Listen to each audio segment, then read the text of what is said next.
आज जब मैं सुबह उठी तो कुछ ऐसा मौसम था, थोड़ी देर बाद ही धुंध आनी शुरू हो गई थी। धुंध काफी बढ़ती जा रही थी तो मैंने भी जल्दी जल्दी सारे घर का काम कंप्लीट किया। मुझे कितने सारे कमेंट आते हैं कि आप पहले घर का काम क्यों कंप्लीट करते हो, कमरा कंप्लीट क्यों नहीं करते। तो मैं आप लोगों को बता दूं कि बच्चों को नहलाने धुलाने में कमरे का कुछ ऐसा हाल होता है, इसलिए मैं कमरा कंप्लीट नहीं करती। दूसरी बात, जब मैं बाहर का काम कंप्लीट करती हूँ तो मेरे दोनों बच्चे सोए रहते हैं, तो इसलिए मैं उन्हें उठाने में डिस्टर्ब नहीं करती। बस मैंने दोनों बच्चों को नहला धुला कर रूम हीटर के आगे बिठाकर मैंने उन्हें कपड़े पहना दिए। बस नशा तो मेरी नहा धोकर सो चुकी थी और मैंने घर का सारा काम कंप्लीट कर लिया। फिर इनायत बैठी थी मेरी धूप में, मैं भी उसके पास ही जाकर बैठ गई। इनायत मेरा इतना समझदार बच्चा है कि वो मुझसे खाने की जिद नहीं करती। उसे भूख लगती है तो फ्रिज में कुछ भी रखा हुआ था वो लेकर खुद खा लेती है। जैसे मैं घर में ही काम कर रही थी, उसे भूख लगी तो उसने फ्रिज से संतरा निकाल कर खुद छील कर खाने लगी।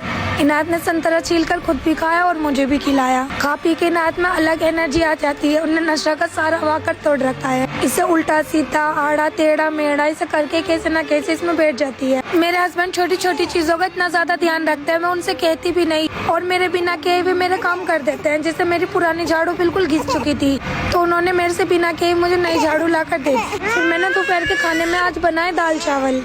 खाना खाने के बाद मैंने चाय बनाई, क्योंकि चाय के बिना तो खाया पिया सब मुझे अधूरा सा ही लगता है। फिर शाम के टाइम में मेरा भाई इनायत के साथ अलग ही मस्ती कर रहा था।